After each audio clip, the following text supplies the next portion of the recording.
कभी किसी पक्षी को घोंसले की नींव बनाते देखा है? अथक परिश्रम करके तिनका तिनका बिटोर कर वो पक्षी अपना घोंसला बनाता है, अपनी संतान के लिए एक सुरक्षित घर बनाता है। और फिर कहीं से तीव्र आंधी आती, भारी वर्षा होती और उसका घोंसला तिनका तिनका करके बिखर जाता है। फिर वो पक्षी क्या करता है? वो रोता नहीं, ना ही विलाप करता है।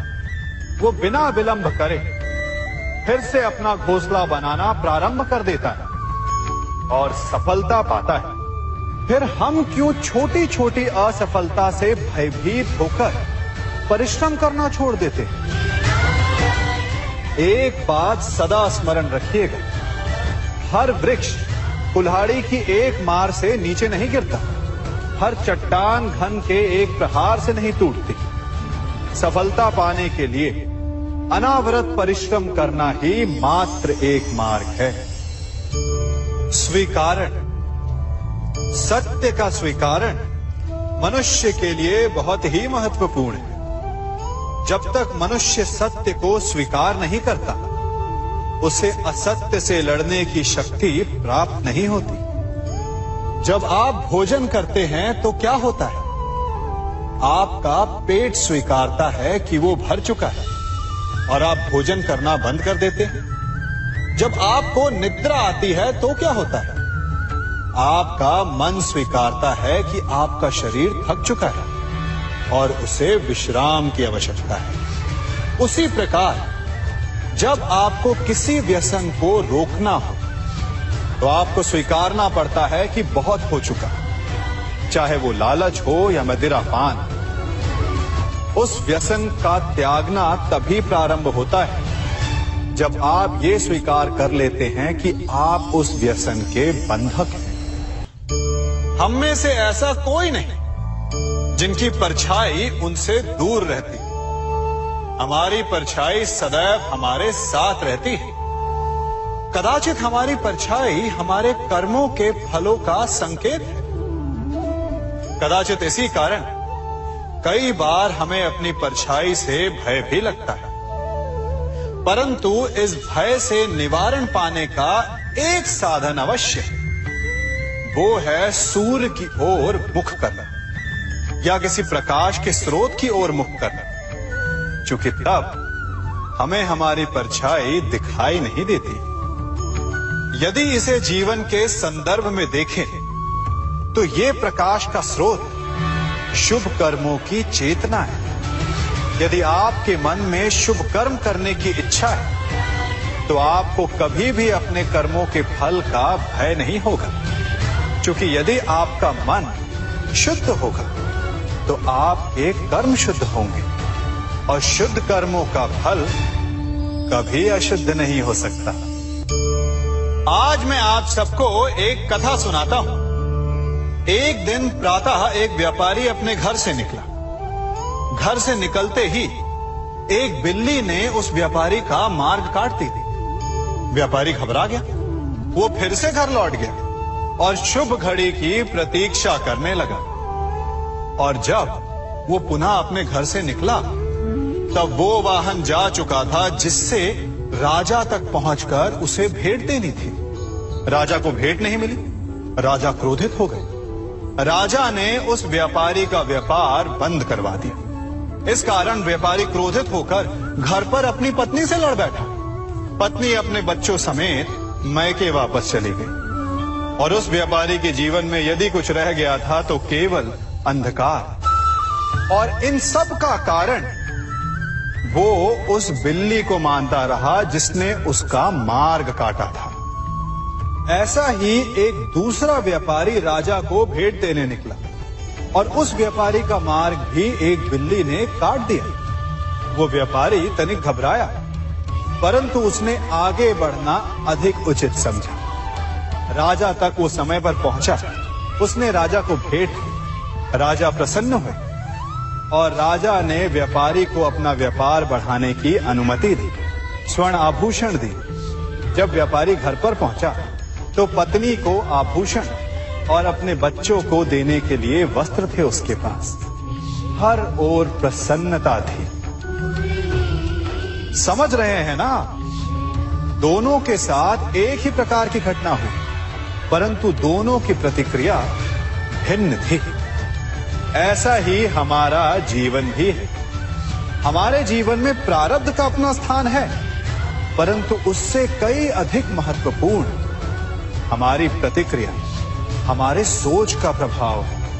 क्योंकि यही हमारे जीवन को आकार देते हैं। इसलिए अपनी सोच को सकारात्मक रखिए, आपका जीवन सदैव आनंदमय रहेगा।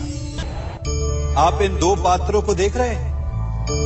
मेरे इस पात्र में जल है और ये पात्र मिष्ठान से भरा हुआ है। दोनों ही पात्र भरे हैं, परंतु देखिए, मिश्री को जल में मिला दिया, जल ने मिश्री को अपना लिया, मिश्री ने अपना अस्तित्व खो दिया। परंतु जल को अभिमान है कि उसका अस्तित्व अभी भी बना हुआ है। परंतु जो इस जल को चखेगा उसे अवश्य पता चल जाएगा कि ये जल अब वो जल नहीं रहा, ये अब शरबत बन गया। हमारा त्याग, हमारे बलिदान भी ऐसे ही होते हैं। जो इस बात को अनुभव करते हैं वो समझ सकते हैं कि कैसे हमने समय की धारा को बदल दिया। जो बलिदान देते हैं उनका अस्तित्व कभी नष्ट नहीं होता, अपितु उनका बलिदान संसार में कुछ ना कुछ परिवर्तन अवश्य लाता है। हम सभी कभी ना कभी, कहीं ना कहीं अपने जीवन में यात्रा अवश्य करते हैं। हमारी यात्रा में कभी पक्के रास्ते आते हैं तो कभी कच्चे रास्ते। पक्के रास्ते मनुष्य बनाता है और कच्चे रास्ते जानते हैं कैसे बनते हैं? चलते चलते बन जाते हैं। जब लोग एक स्थान से जाते हैं तो पैरों के दबाव से नीचे की घास कुचल जाती है। बार बार उस मार्ग से जाने से धीरे धीरे मार्ग स्वतः ही बन जाता है। और यही जीवन है, यही नियति है। जब आपके जीवन में आपको मार्ग ना मिले तो रुकिए नहीं, आगे बढ़ते रहिए और आपके पैरों के दबाव से मार्ग स्वतः ही बन जाएगा। हम सभी अपने जीवन में सफलता चाहते हैं, है ना? उसके लिए हम रात दिन परिश्रम करते हैं, कड़ी मेहनत करते हैं, परंतु फिर भी असफल हो जाते हैं। परंतु ऐसा क्यों होता है? कभी सोचा आप सबने? क्योंकि सफलता पाने का मंत्र बड़ा कठिन नहीं, बड़ा सरल है।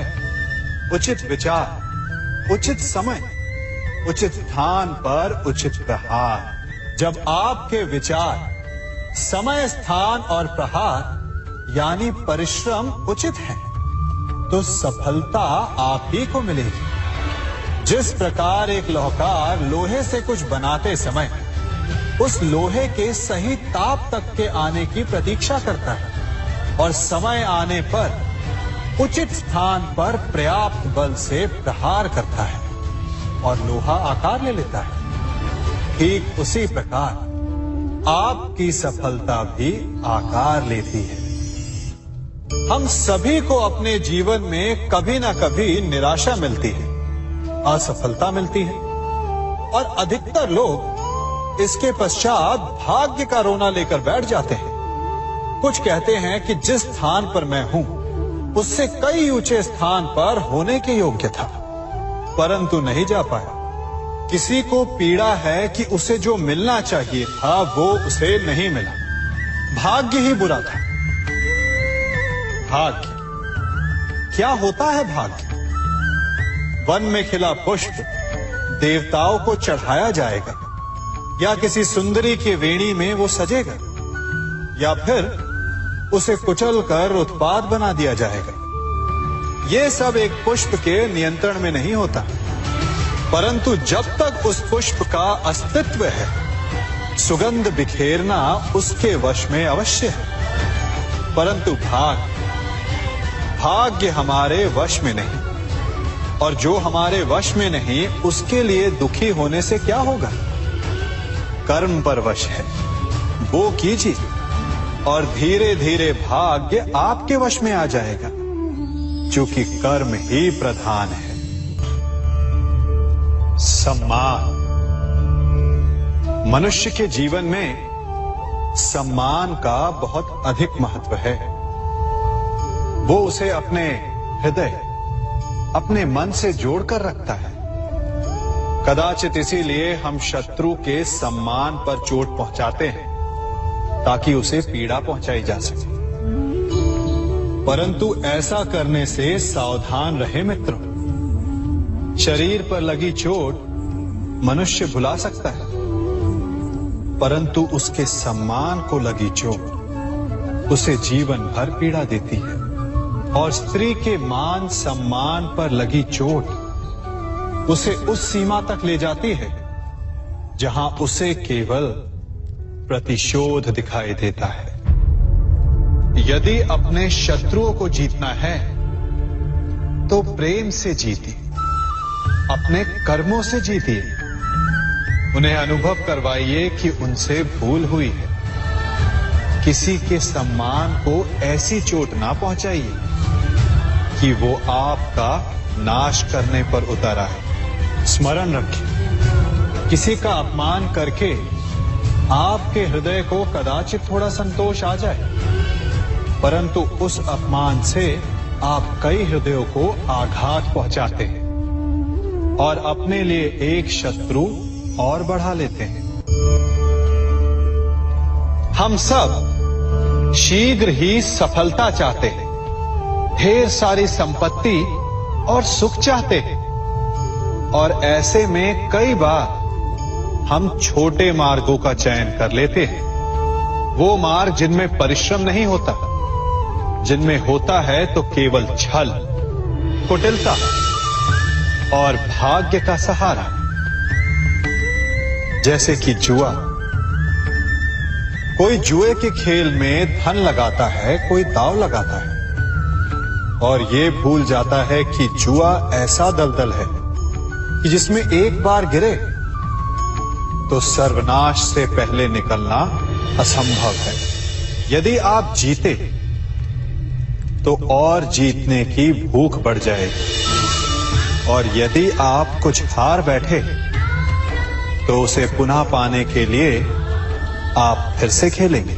मनुष्य को ये आभास ही नहीं होता कि अपनी संपत्ति के साथ साथ वो अपनी मानवता, अपने संस्कार, अपना धर्म और अपना उत्तरदायित्व तक सभी जुए की भेंट चढ़ा देता है। इसलिए कुछ पाना है तो परिश्रम से पाओ। यदि कुछ जुए में जीता तो वो उतना शीघ्र ही खो दोगे, चूंकि उसे परिश्रम से पाया नहीं गया है, और उसकी रक्षा करने के लिए आपके मन में स्वाभाविक प्रयास भी नहीं होंगे। क्षमा बढ़न को चाहिए, छुट्टन को उत्पाद। क्षमा इस संसार में शांति का, सुख का मूल आधार है। क्षमा आपके मन से प्रतिशोध और शत्रुता जैसे भावों को समाप्त करती है। परंतु क्या हर स्थान पर क्षमा आवश्यक है? क्या प्रत्येक का अपराध क्षमा करने के योग्य होता है? नहीं। कभी कभी उसे क्षमा करके हम उस व्यक्ति को और बड़ा अपराध करने की प्रेरणा देते हैं, और ऐसा ही अपराध है स्त्री का मान भंग करना, जिसमें क्षमा की कोई अवस्था नहीं। यदि सिंह भूल से गाय के बछड़े का अखेट कर ले तो उसे क्षमा किया जा सकता है, परंतु यदि वो नरभक्षी हो जाए तो उसके केवल दो स्थल होते हैं, या तो पिंजरा या फिर मृत्यु की गोद। कुछ परिस्थितियों में क्षमा के स्थान पर दंड देना आवश्यक होता है, क्योंकि ये दंड का भय ही है। जो लोगों को वो अपराध करने से रोकता है। संसार में सबसे बड़ा क्या है? अभिमान और बाहुबल या विश्वास और आस्था? निश्चित रूप से बाहुबल के महत्व को नकारा नहीं जा सकता। मनुष्य अपने बाहुबल से पर्वत को मैदान बना सकता है, सागर सुखा सकता है, मरुस्थल में नदियां बहा सकता है, परंतु बाहुबल को सहारा होता है विश्वास का। यदि मन में विश्वास ना हो तो बाहुबल किसी काम का नहीं। वो कौन सा बल है कि मोर आकाश की ओर ताकते हैं? वो विश्वास ही तो है जिसके कारण वर्षा होती है और दोनों की प्यास बुझती है। परंतु जब पाप के बाहुबल का सामना धर्म के विश्वास से होता है तो बाहुबल हार जाता है और जीतता है विश्वास। विजय होती है आस्था की। यदि आप सत्य के मार्ग पर चल रहे हैं और आप अपने इष्ट में आस्था रखते हैं तो किसी भी पापी का बल आपका कुछ नहीं बिगाड़ सकता। कभी सोचा है हमारा जीवन भी उस रेत की घड़ी की भांति है? जो रेत नीचे गिर चुकी है वो हमारा अतीत है, जो अब भी ऊपर है वो हमारा आने वाला भविष्य है, और वर्तमान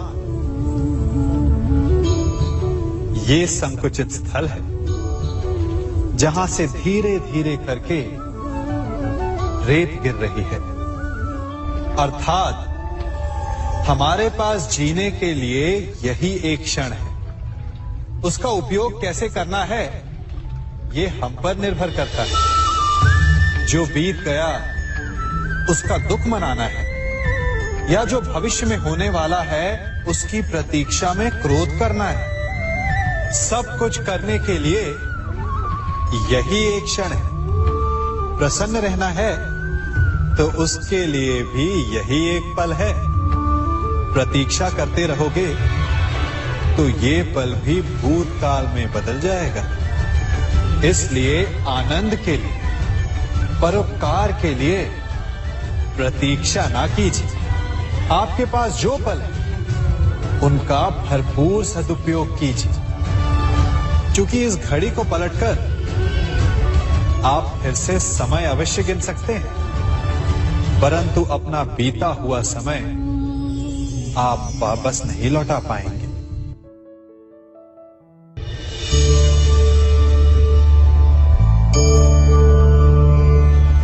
मनुष्य के जीवन में संतान का बहुत महत्व है।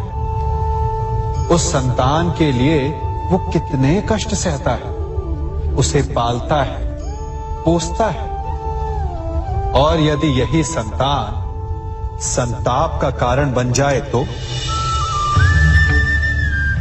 क्या ये उसका दोष है? अधिकतर ये दोष हमारे लालन पालन का होता है। बचपन में बालक के हठ को मानकर हमें आनंद की अनुभूति अवश्य होती है, परंतु धीरे धीरे अपने बालक के हठ को मानकर उसके हठ के दास हो जाते हैं। एक हठी उद्दंड और असंस्कारी संतान उस सूखे वृक्ष के समान होती है कि यदि जिसमें आग लग जाए तो वो सारे वन को भस्म कर डाले।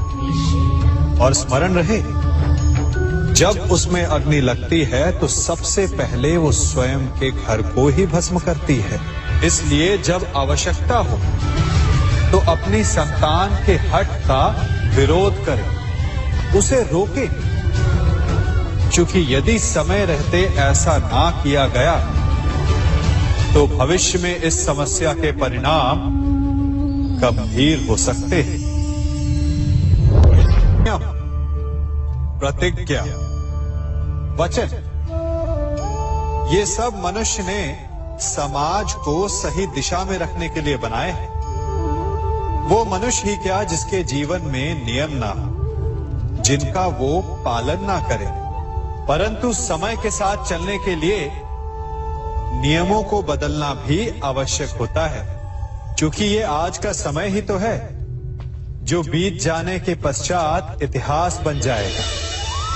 यदि आवश्यकता पड़ने पर नियम और प्रतिज्ञा भंग ना की जाए, समय की मांग के अनुरूप अपनी प्रतिक्रिया ना बदली जाए,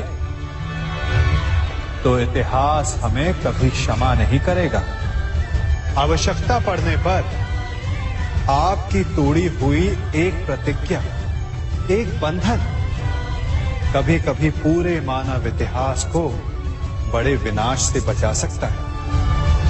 इसलिए नियम, प्रतिज्ञा, वचन कुछ नहीं, कुछ है तो केवल समय, जिसके अनुरूप चलने वाला ही सफल हो सकता है।